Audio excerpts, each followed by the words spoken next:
process na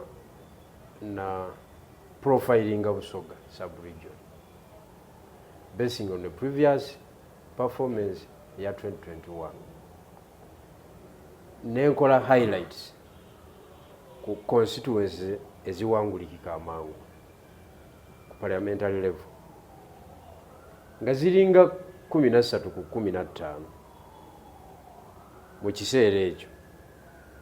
Bwe tweyongera okutambula ne ziyingira mu 17 olwa players abalala bakola ki abatwegattako including Kaluya, including Majegere, including Ntende, nga bwobawa empowerment ey'amaanyi basobola okujja. Because those are members of parliament. They were members of parliament. They lost. They lost. Their political failures. Okay. No, they lost. Okay. Okay. Yes, those are political failures. So